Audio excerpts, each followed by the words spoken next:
We're talking with Dr. Dan Porat from the Hebrew University of Jerusalem. Dan is a professor, associate professor who teaches history. Some time ago he became fascinated with one of the icons of the Holocaust and set himself a mission to find out what was behind it. And we are referring here to the iconic photograph of the little boy in the Warsaw ghetto with his hands up in the air and the German standing behind him pointing a gun in his direction. Dan, what actually motivated you to go on the hunt for the story behind that photograph? Well, I'll begin with the fact that, like many Israelis and like many others, this photograph basically was a photograph that I was familiar with for many years. We saw it in Holocaust ceremony memorials. We saw it in many other instances. And basically, I ran into this topic by mere coincidence. It was an interview that I was conducting with a teenage girl where I presented the photograph to her.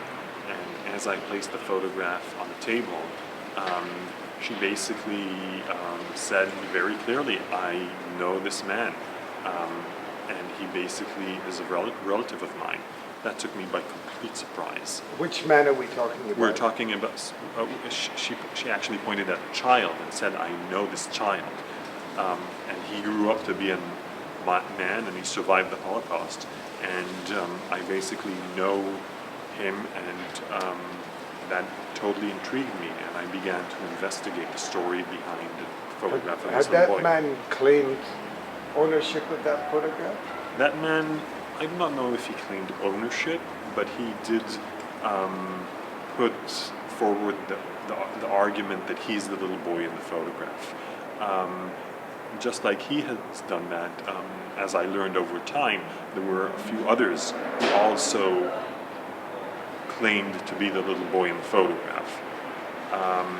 So basically he was not the one and only, but there were a series of those kind of claims. And how did you disprove it?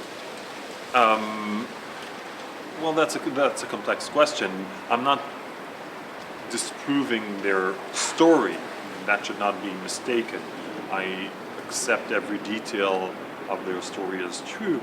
But the thing is that in many instances, through the information that I learned over the years that I investigated the story behind the photograph, I see that there is a mismatch between their stories and the story of the photograph. So basically, what we know about the little boy is very, very, very little detail. And I can say that I'm quite confident that the stories of those claims to the identity of the little boy are untrue. Well, without giving away too much, because we know that from your investigations came a book, and from this book comes your visit to the Sydney Jewish Writers' Festival. Right.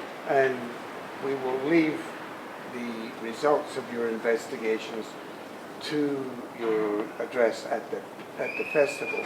But your investigation went way beyond the boy. You actually identified others in the photograph, including the German officers involved. Correct. Where has this book taken you around the world? Oh, it has taken me on a journey around the world. It has taken me, in fact, also into journey in some ways to the background of my own family. Both my parents were children who grew up in Germany and fled Germany. My father in 1936, my mother in 1940.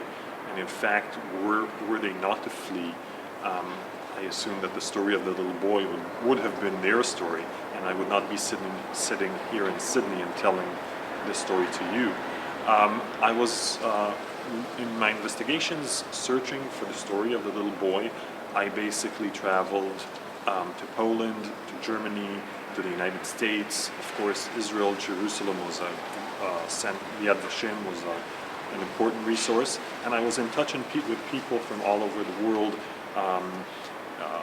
Actually, I got one email from Sydney in one case about a claim related to the little boy, and Austria and France, Denmark, several people all over the world with whom I was in touch around the story of the little This boy. was post-publication. Oh no, this is pre-publication. This is pre-publication, What and this is happened part of the investigation. post-publication? Post-publication, the book was up to date. It has been it has been published, or is going to be published in 6 countries, including South America and Colombia, and it's going to be coming out soon in Israel. And I have had responses from Spain, from the United States, of course, from Switzerland, other countries all over the world.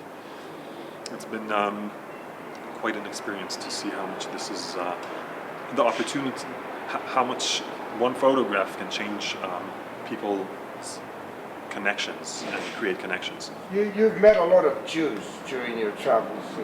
Right, a lot of Jews and a lot of non-Jews. I mean, this book has attracted many non-Jews. I got emailed once from a person serving in the American military who read the book and at least by name didn't seem in any way to be Jewish.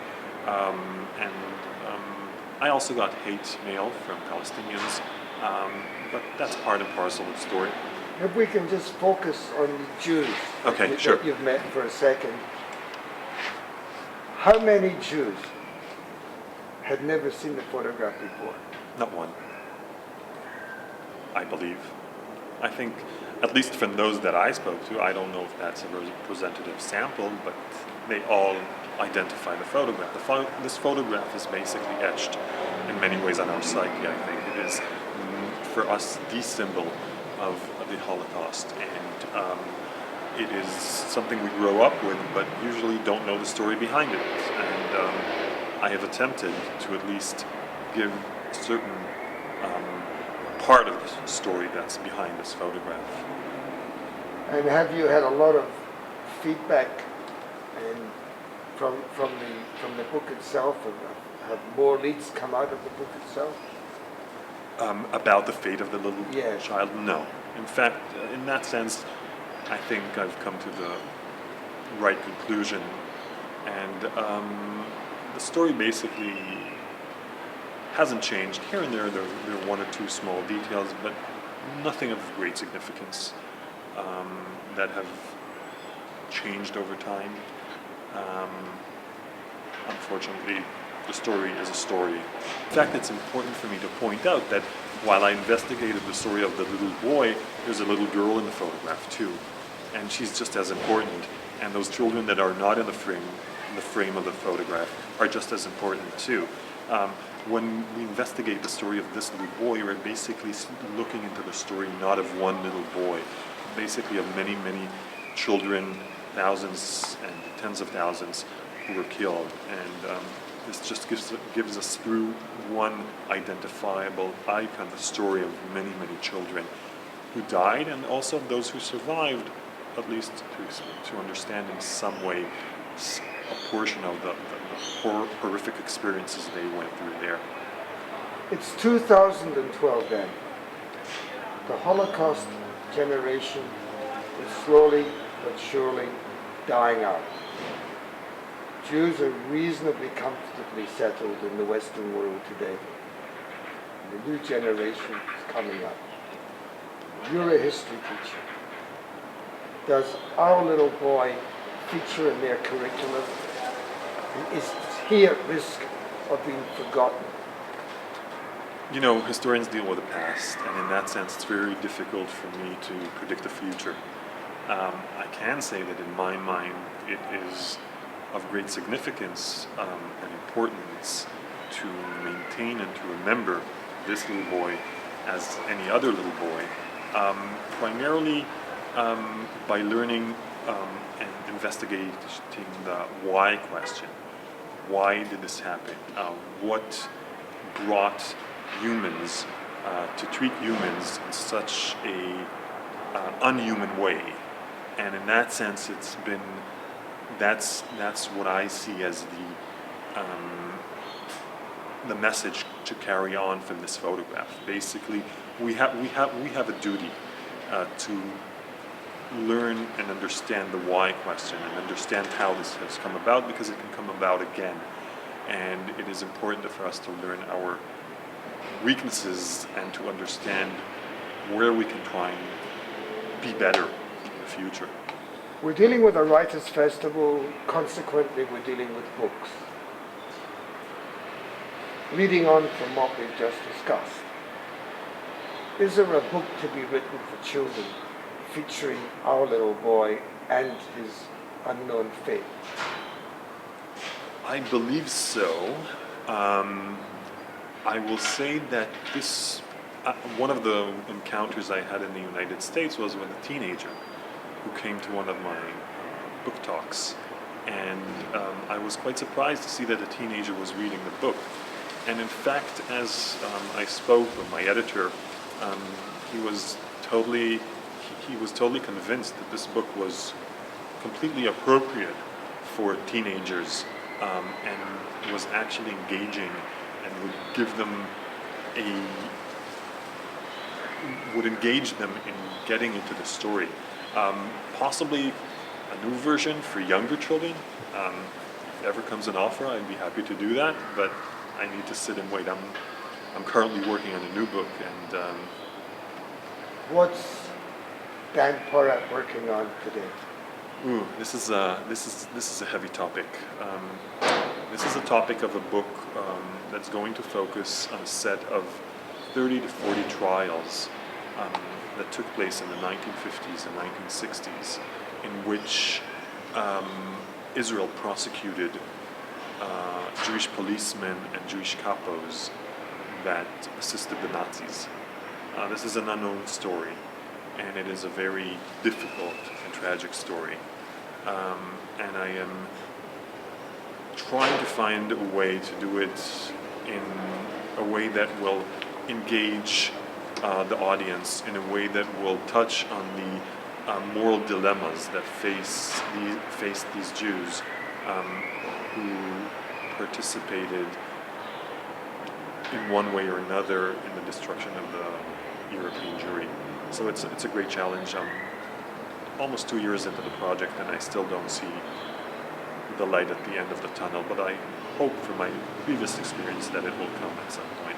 Well, I hope when that light does come that we will have the opportunity of meeting up with you again in Sydney and hearing from you, your travels and your trials and your tribulations in sorting out the information from those trials. I hope so too, thanks. Dan Porat, it's been very nice talking with you. It was a pleasure, thank you.